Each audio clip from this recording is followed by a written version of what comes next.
Have you ever been blindsided by a major announcement? You know, the kind where a public service you rely on suddenly shuts down? It feels like total chaos. But then you notice something strange. The whole thing is running way too smoothly. Today, we're going to dig into why what feels like a sudden shock to us is actually the very last step in a long, carefully planned process. And this idea right here, the difference between an event occurring and an event being announced, this really gets to the heart of it. That gap, that's where all the frustration and confusion comes from.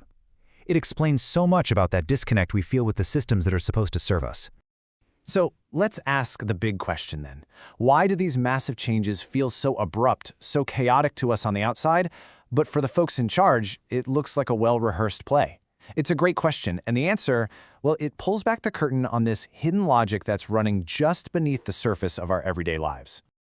All right, let's get into it. I want you to picture a scenario that might hit a little too close to home for some of us. It all kicks off with one of those dreaded all-hands mandatory meetings. So you're sitting there, and the bombshell drops. This facility has to close, effectively immediately. The building is structurally unsound. You're shocked, confused, but then, as the details start coming out, something feels off, really off. Because for a so-called immediate emergency, the response is weirdly perfect. Relocation sites already arranged. The plan to move all the records already scheduled. Transportation coordinated. And staff positions, yep, already reassigned. This isn't chaos, not even close. This is a carefully executed plan. And that's when it hits you. This sudden decision wasn't a surprise to everybody. And you know, this kind of thing, this unsettling readiness, it's not a fluke. It's actually a pattern, a deliberate method that's at play in how our public systems are managed, often just out of sight. Here's the key insight, and it's a big one. The announcement did not begin the decision, it concluded it. Let that sink in for a second. For us, the announcement is day one. It's the starting gun. But for the people managing the system, it's the victory lap. It's the finish line of a process that's been going on for a long, long time. Okay, so what does that hidden process actually look like? Well, it's usually a three-step dance. Step one, some kind of internal limit gets hit. You know, a system is about to be overwhelmed. Step two, the prep work begins, but it's all done quietly, behind the scenes. And finally, step three, the public announcement. But, and this is crucial, it's timed. It only happens once they know they can manage the fallout.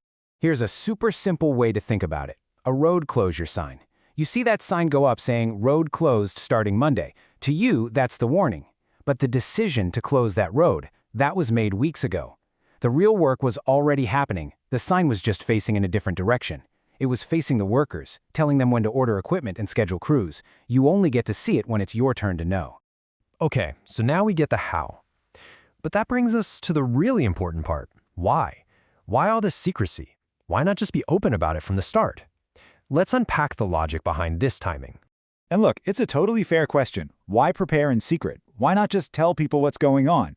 Well, from inside the system, it's not actually about being deceptive. It's about trying to keep everything from falling apart.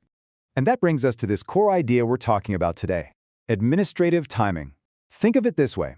It's the practice of scheduling an announcement specifically to stop a system from collapsing before a solution is ready to go.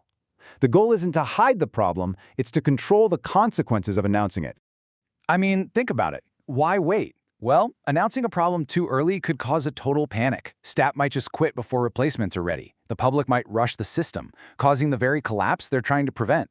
The whole point is to make sure the transition is stable for you, the public. It's about managing the consequences, not just dropping a massive problem in everyone's lap. And this is such a powerful shift in thinking. The system isn't failing. They're actively preventing it from failing. By the time we would see the crisis, it might already be too late. They're trying to get ahead of it. So, really, what we have here are two totally different timelines for the exact same event.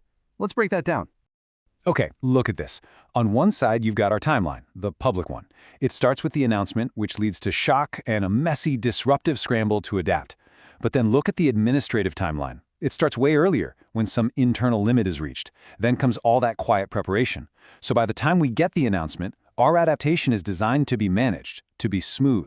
And that space right there, that gap between their timeline and our timeline, that's where all the trouble starts.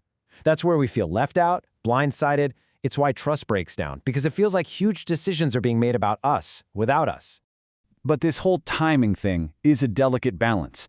What happens when they get it wrong? And more importantly, is there a better way to do all this? There's a huge risk in waiting too long, too. Sometimes officials are so worried about being accused of hiding something that they just hesitate. They wait for public consensus. But here's the thing. A problem, like a water shortage, doesn't wait for a committee meeting. And that hesitation can take what was a manageable issue and turn it into a real, undeniable crisis. So a new approach is starting to emerge, and it's a pretty smart one. What if instead of announcing the decision, you explain the necessity for the decision before it's even made? You lay out the problem for everyone to see. And this quote just nails it. Transparency isn't announcing decisions, it's announcing necessity. That's the whole game right there. Real transparency isn't just dropping a final verdict on people. It's explaining why you're even starting to prepare for something in the first place. So what does this new approach actually mean for us? Well, it means we get to ask smarter questions. Instead of just reacting with anger to a done deal, we can shift to curiosity about why certain preparations are happening. It lets us prepare our own lives, and it gives us a much more meaningful role in the whole process. So when you think about it, the real question isn't, was the decision hidden from us?